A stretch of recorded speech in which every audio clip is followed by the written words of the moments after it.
Hi everyone, Craig here, taking shade under the parasol in the Grow Paradise patio project here because it has been a very hot week and it's been a busy few days for me.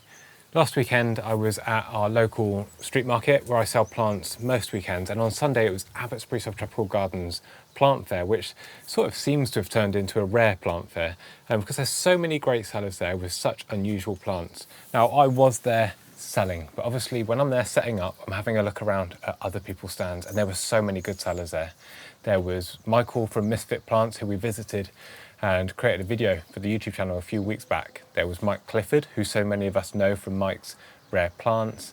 There was Tom from Piccolo Plants, the nursery down south a bit, where they specialise in succulents, and Lee from Exotic Earth selling his Brugmansia.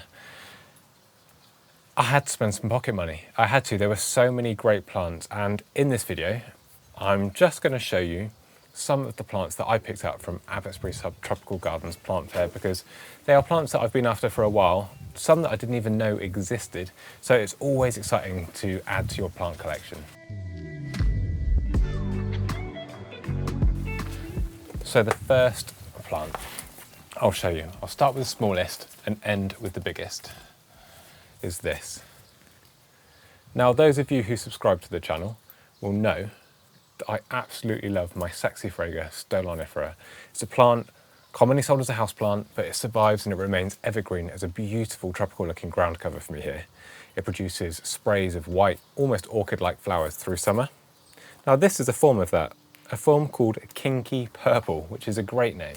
It's got these like purpley maroon leaves that are covered in these hairs. Now this is great. These hairs are a slug and snail deterrent. So it's going to stop these leaves getting eaten by slugs and snails. But these leaves are so much bigger than the standard form that I grow, and they've got this lovely red underside as well. Now this will produce flowers again in summer. This one's not in bloom. They did have one in bloom, but this one had a lot more leaves. And the great thing is all of these,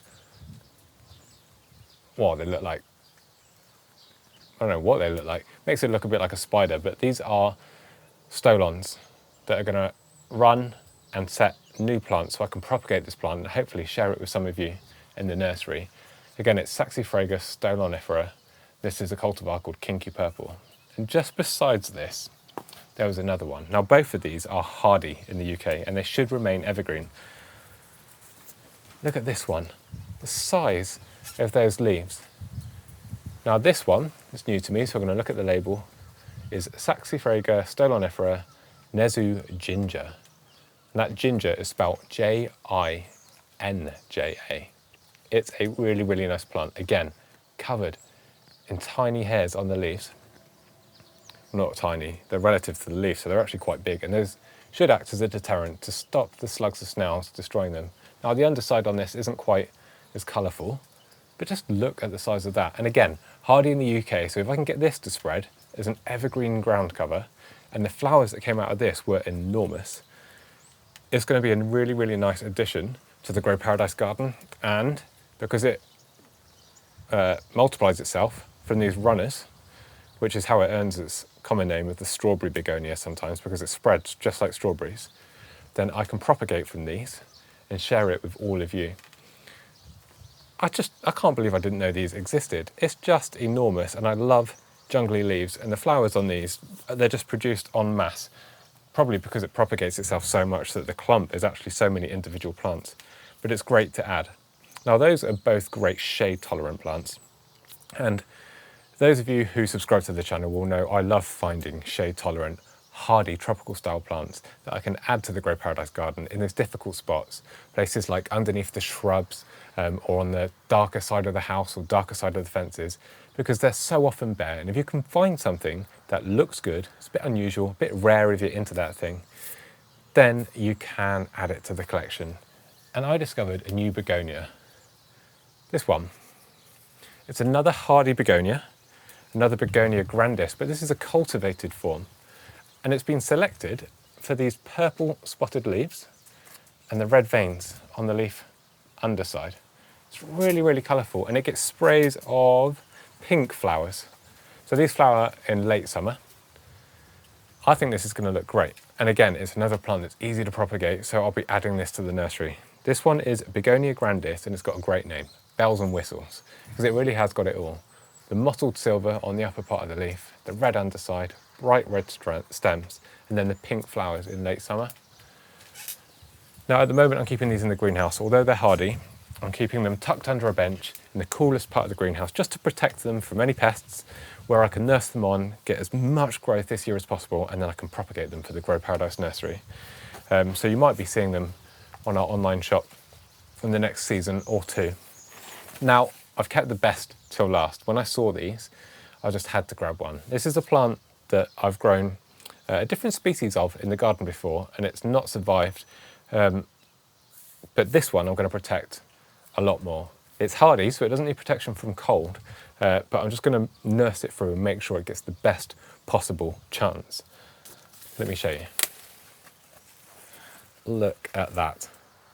This is Schefflera delavayi, and this is a form that has a really nice cut leaf shape.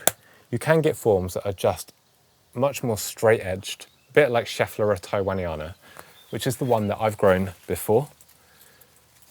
Now there was a seller, I didn't catch the name of the nursery, but selling these, he had several out there and I just had to have one. This leaf shape, it's evergreen, shade tolerant.